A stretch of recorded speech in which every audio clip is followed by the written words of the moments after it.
FAI TV et le débriefing de ce Grand Prix de Belgique, un débriefing à chaud, mon cher Ziv, puisque nous sommes sur place sur le terrain, sur le plus beau circuit du monde pour ce Grand Prix. Alors quelle rentrée, Ziv, on a été gâtés. Ben oui, on attendait ce Grand Prix ici à Spa parce qu'enfin on a de l'air, on a des magnifiques virages où il y a moyen de dépasser, où le DRS marche et on a été gâtés au niveau course, ça C'est c'est vrai que clair. c'est les grands espaces et c'est un circuit que tout le monde apprécie. Alors on a eu cette journée de vendredi chômée en quelque sorte et puis une très belle séance de qualif, même si la plupart des concurrents se sont lancés un peu à l'aveuglette, parce que c'est vrai que le fait de ne pas avoir pu tourner suffisamment, ça en a quand même pénalisé quelques-uns, mais tout le monde était sur un pied d'égalité.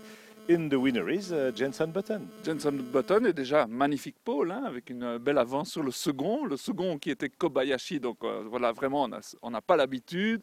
Maldonado qui est vraiment le vilain petit canard du peloton, il a fait quand même une belle qualif, après il s'est fait rétrograder. Et puis, il a voulu se refaire en course. Il s'est dit, on m'enlève 3 places avant le départ, eh bien je les reprends au feu rouge. Tiens, voilà. Voilà, donc il a essayé de dépasser tout le monde, comme à l'époque, Claire Gazzani était fréquent, faisait ça fréquemment. Mais bon, de nos jours, Une autre époque. on se fait attraper et on se fait sanctionner d'ailleurs. Alors, Button qui revient alors qu'il était nulle part pendant le mois de juillet. On se souvient que Hamilton a gagné quand même à Budapest avant la trêve. McLaren donc poursuit sur sa lancée. Mais Button, moi, il m'a vraiment bluffé par la confiance et la facilité avec laquelle il a géré tout le week-end. Formidable, moi je me suis vraiment amusé à regarder les caméras embarquées parce qu'on voyait un Button qui faisait aucun effort et qui distanciait tout le monde.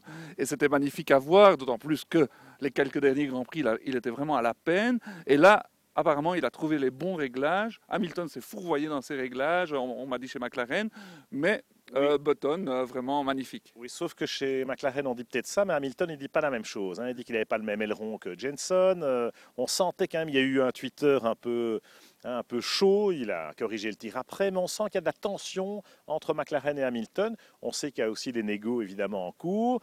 Hamilton est toujours le mieux placé des pilotes McLaren au championnat, mais la victoire de Button était très populaire dans le public, mais aussi dans l'équipe. Donc voilà, on peut se poser des questions sur la McLaren est capable d'enchaîner, de gagner à Monza, mais est-ce que ça va être celle d'Hamilton? Ça reste à prouver. Mais le problème est que si Hamilton gagne à Monza, et c'est ce qu'on lui souhaite, et puis le problème est qu'ils ont des performances en dents de scie, et puis de temps en temps c'est Hamilton qui gagne, de temps en temps c'est Button qui gagne. Alors au championnat, ils sont nulle part, ils se font distancier par Fernando Alonso qui était très malchanceux aujourd'hui, mais par les Red Bull également. Oui, parce que Red Bull, c'est vrai que eux, c'était les grandes victimes de ces qualifications, justement. Vettel qui ne va pas en Q3, c'est quand même assez incroyable parce qu'il n'y a pas eu d'incident, il n'y a pas eu de raison particulière. C'est vraiment à la régulière qu'il ne l'est pas passé pour 12 millièmes de seconde, mais quand même.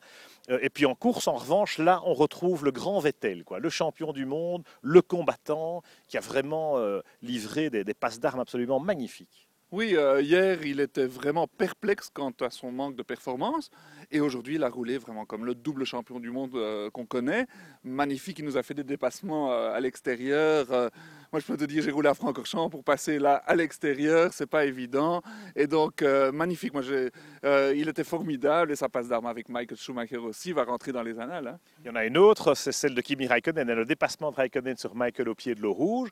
Weber nous l'avait fait avec Alonso l'an dernier, mais ça a été un des grands moments du Grand Prix. Iceman, il est formidable. Ce dépassement, moi j'étais époustouflé, Pierre. Alors c'est vrai qu'il lui se plaignait par contre de sa voiture, il fait un podium malgré tout, en n'étant pas satisfait. Et effectivement, la Lotus, on s'est rendu compte que le manque de temps de piste, elle était peut-être moins performante que espéré parce qu'on l'imaginait gagner ici. Tout à fait, Éric Boulier nous l'a dit, il s'attendait à jouer vraiment la victoire et là ils n'avaient aucune chance, Kim il a dit, la voiture ne valait pas mieux que la 3e place, donc ce n'est pas son habitude, il a dit qu'il se contentait de la 3e place et que c'était mieux que rien, mais chez Lotus on sentait vraiment quand même une déception parce que c'est une occasion manquée, une de plus. Cela dit, avec la 3e place, Kimi il est à 31 points je crois d'Alonso au championnat et Vettel à 24. Donc Kimi il est vraiment dans le coup pour le titre, on n'a pas fini d'en parler.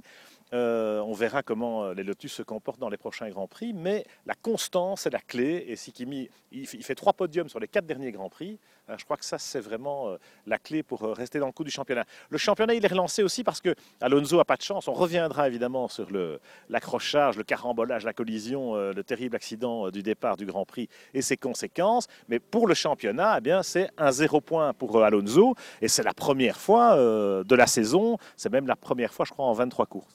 Oui, et là, je pousse un ouf de soulagement parce qu'on a vu cet accident, ce crash terrible. Il y a encore quelques années, sans les protections latérales, on aurait pu craindre le pire. Là, il s'en sort légèrement commotionné. Et donc, bon, ça s'est bien terminé. Ça arrange un peu les choses pour les spectateurs parce qu'ils ont un championnat tout à fait relancé. Alonso avec les 2 Red Bull à ses trousses, avec Kimi qui est tout à fait encore dans le coup. À 8 courses de la fin, on est gâtés. Alors un dernier mot sur Mercedes, évidemment, sur le 300e Grand Prix de Michael Schumacher ici dans les Ardennes, dans ses Ardennes, on a envie de dire, parce que il est dans son jardin, comme il le dit lui-même. On l'a trouvé effectivement très relax, Michael. Moi, je suis presque convaincu qu'il va continuer l'année prochaine et qu'il le sait déjà. Très relax tout le week-end, assez avenant.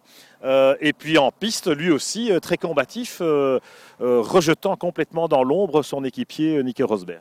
Oui, assez significatif ces derniers temps. On a un Rosberg qui est tout à fait transparent. Michael qui a retrouvé une deuxième jeunesse, une joie de piloter. Et ça fait plaisir à voir. Et on a vraiment l'impression qu'il pourrait continuer encore longtemps comme ça et battre tous les records de longévité. C'est vrai que s'il fait une saison de plus, il va battre le fameux record de Barrichello. Il semble bien parti pour ça. Maintenant, ça peut encore changer naturellement. Le podium ou la victoire, ça devient compliqué pour les Mercedes parce que franchement, elles font la saison en marche arrière. Hein. Toujours les problèmes de pneus, ils n'arrivent pas à gérer. Et on sent aussi que à l'intérieur de l'équipe, la déception est grande. Oui, terrible. On voyait Norberto et Ross Brown, vraiment, ils ne savaient pas plus quoi faire pour expliquer les contre-performances. Michael disant, les autres progressent, nous on stagne, donc stagner, ça veut dire régresser.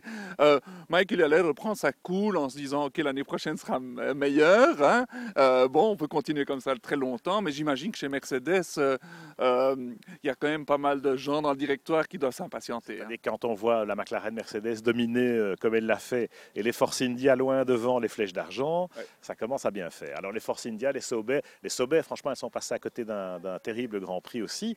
On va en reparler, évidemment, dans la deuxième partie de notre débriefing, avec le sujet inévitable, hein, la polémique sur l'accident et sur la pénalité de suspension infligée à Romain Grosjean.